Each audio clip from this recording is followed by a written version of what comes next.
Good evening. As you can tell, we know that it's been a long day. I want to thank you for being patient with us today. I want to thank you for understanding that this is still an active crime scene. But from the minute that this tragic incident happened today, Governor Kemp has been with me and been talking to me and several times and has been on our side and law enforcement side, and I wanted to introduce him to make a few statements. Again, thank you for your patience, and at this time I'm going to introduce the governor, and then Director Hosey will take answers and questions after that. Well, thank you, Sheriff. I just want to thank you and your team for the incredible work that they've done. The response of our first responders today has been unreal. Superintendent LaDuff, Principal Leroy, who just did an incredible job with these kids. This hits home for us. Being from Athens, just down the road, Marty and I, having a daughter that taught first grade just a few years ago, this is everybody's worst nightmare. And I just want to offer my sincere condolences and our thoughts and prayers to the families that have lost loved ones, for those that are injured and continuing to fight through just a tragic time for really this whole community that's been affected by today's actions. And I just cannot thank the first responders enough. I cannot thank Director Hosey, Colonel Hitchens, Director Stallings at GEMA, the whole state response. I want to thank Special Agent Farley and her team from the FBI that are embedded with us in the school as we speak, running down every single lead and other things that Director Hosey will mention tonight. I represented Bexar County when I was in the state Senate 20 years ago. These are our neighbors, these are our friends, and this community is hurting today. And I would just ask all Georgians and all Americans to continue to keep these families, these educators, and these students in your thoughts and prayers. And we will provide every state resource that is needed from here until they're not, to support this community and support this team behind me. And with that, I'll turn it over to Director Hosey. Thank you, Governor. Real quick, we wanted to provide some additional updates from today's events, and I will mention too that this will be our last update for the evening, so I please hope you'll understand that. Let me start by saying that there's no evidence to report that any additional shooter was involved in this incident today. Investigators are actively pursuing, however, any leads of any potential associates of the shooter that was involved in this incident. So I say that to say we're following up any potential leads through the investigation to ensure if there are any associates involved in this that we find them, we identify them. So that's part of, again, the ongoing investigation. There is no evidence of a list of schools being targeted. However, there is a lot of evidence that is being recovered and evaluated. We're going through everything to determine if there is any active threats to any schools in this area, this county, and the state of Georgia. And we will continue to monitor that throughout this investigation, throughout the evening as we carry on. There was a call, as we're aware of, to a local high school as well this morning with a reported threat.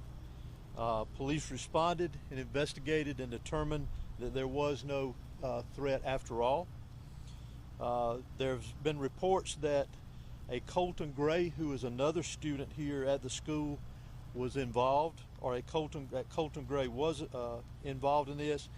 If you recall from a previous press conference earlier this afternoon, the individual that we have arrested and will be charged with this, his name is Colt Gray. But there is another student here at the school with a very similar name. We want to ensure everyone that Colt Gray is not involved in this incident. That is the name that I provided you earlier this afternoon.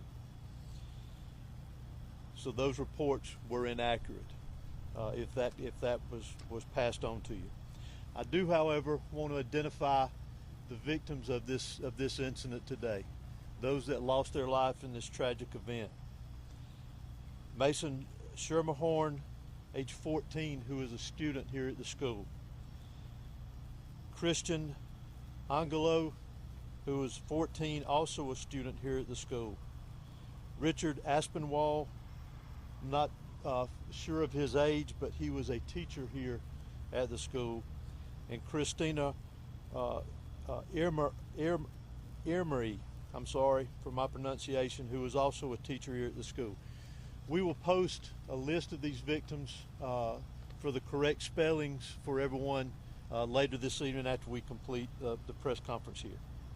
Also, as has been released, the FBI's National Threat Operations Center has received anonymous tips in the past of online threats to commit school violence or school shootings at an undetermined location and time. The FBI referred this information to the Jackson County Sheriff's Office for action. The Jackson County Sheriff's Office identified and located Gray, who is our suspect in this case.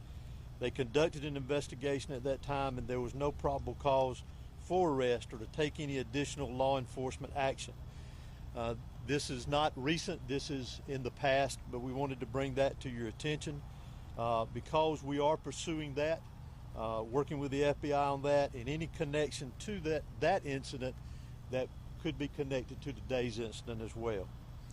Also, we're also aware of some previous contacts that the Department of Family and Children Services in the area had with the suspect and his family, and we are pursuing that avenue as well too to see if that has any connection with today's incident. Let me stress again, as we have many times, that this is still a very fluid investigation. It is still very active. We will have agents and there will be law enforcement personnel that will be pursuing investigative leads and collecting evidence throughout the night and into much of tomorrow, I would anticipate as well. We again ask for your patience in that. This is a criminal investigation, and we're going to treat it like that. So I apologize ahead of time if we don't answer some of the questions that you may ask. So please understand. I also want to bring note to one very special thing that we do not need to forget about here, is we have heroes in our midst. We've talked about our law enforcement personnel, our fire, our EMS. Those that are deceased are heroes in my book. Those that are in the hospital recovering right now are heroes in my book. But also the heroes that we need to remember is our faculty and staff here at this school. They acted admirably. They were heroes in the actions that they took. The protocols that this school and this system activated today prevented this from being a much larger tragedy than what we had here today. So I want to recognize them as heroes, because they are. And continue with our thoughts and prayers, as has been mentioned, for the families that were lost here today, those that were lost here today, those that are recovering in the hospital, and obviously those that were affected directly by this tragedy here at the school and all of the community of Barrow County. We need to continue to have them in our thoughts and prayers. Director, thank you for doing another one of these again. Can you tell us, by chance, since he's being charged as an adult, will he be in court tomorrow? Will there be a first court appearance? Will he be booked tonight? Does that happen? He will be booked tonight. I'm not sure of the court appearance, but it will be within a reasonable amount of time. Is there anything that you can share to us about the weapon that was used, by chance? The weapon that was used in this was an AR platform style weapon. So how did Mr. Gray get the gun into the school? We're still investigating that aspect of it. Did he go out of the classroom, get the gun, and come back? We've heard some of that from some students. We're still trying to clarify a lot of the timeline from the time that he got here to school today until the incident took place. And last one from me. I mean, so often, I know people at home, we always hear something that the FBI has heard something about someone who goes and does one of these tragic events. How can we stop this from happening? Because it feels like this happens every single time there's a school shooting that we heard that there was a prior threat or there's prior knowledge. When lives are at stake, how can we stop this from happening? Well, there's a variety of ways, in my personal opinion. Community involvement, what our school system is doing here to ensure that. Whether we'll be able to stop it completely one day or not, I don't know. Those are decisions that each individual is making on their own to do this. But again, I go back to what I said earlier about the heroes here that prevented things from being a lot worse today. But we've got to take action within our own communities, take care of each other, be aware of our surroundings and what's going on in our community. The sheriff interviewed the family last year, and they found hunting rifles in the family home.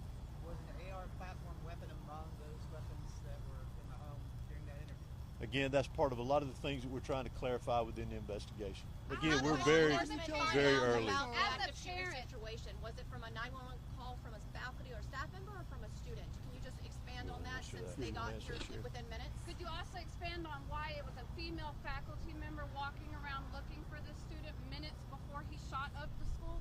No. Can y'all clarify that?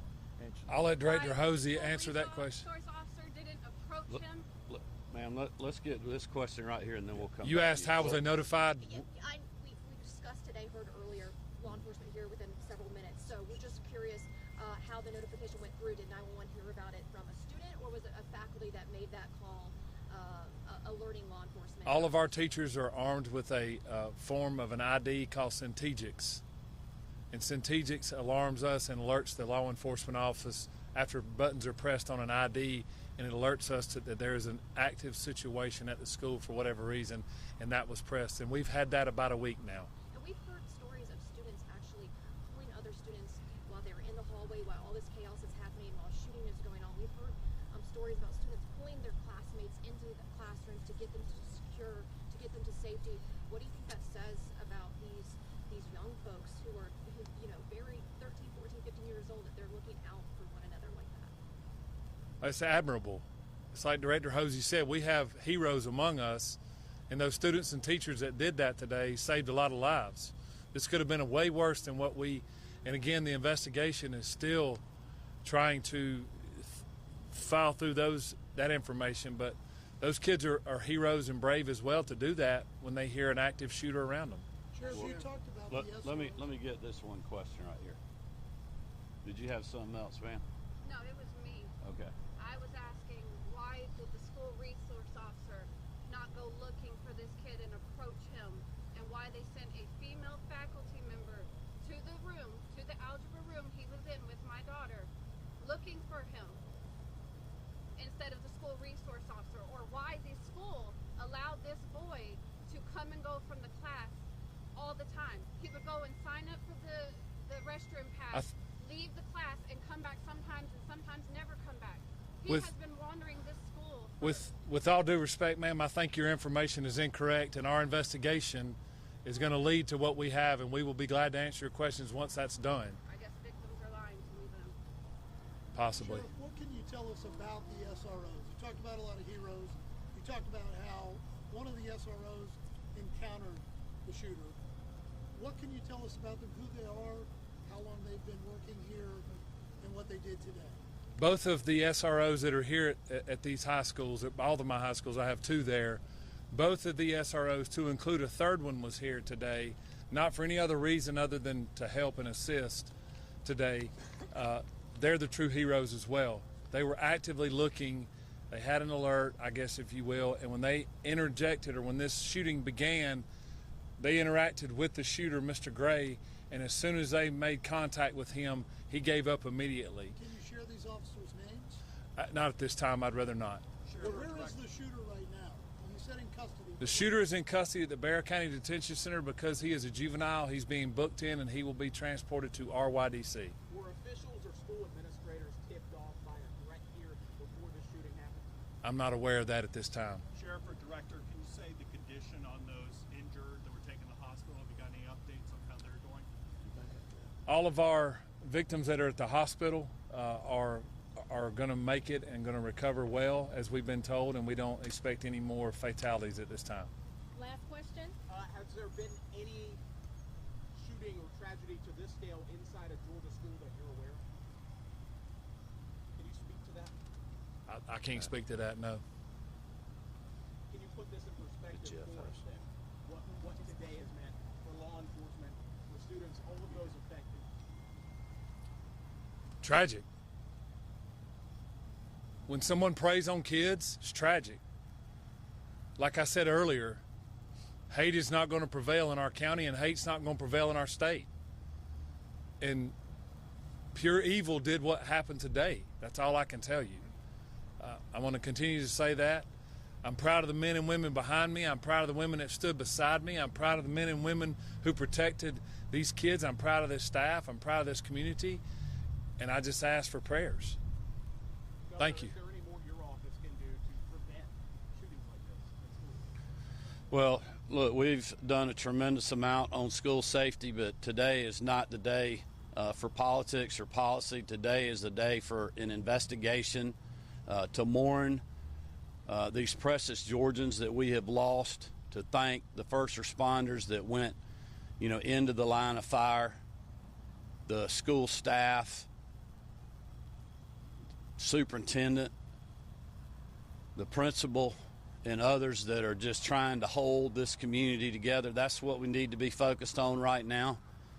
We also had a tragic loss of a firefighter in Greene County earlier today before this event happened, with an explosion that killed the life of a first responder that, again, was running in to danger when many people were trying to run out. And that's what the focus needs to be on tonight. I would ask everybody to continue to keep this community, these victims, and these educators and these men and women in law enforcement in your thoughts and prayers. Thank you. Thank you, Governor. I just want to thank everyone for their patience and taking the time to cover this. We ask that you continue to follow the GBI for updates. As we said earlier, we're going to continue to provide updates. It's very important that we get this information out. But right now, we really want to focus on our victims, and you can, as I said earlier, continue to follow us as we provide additional updates. Thank you. The spellings of those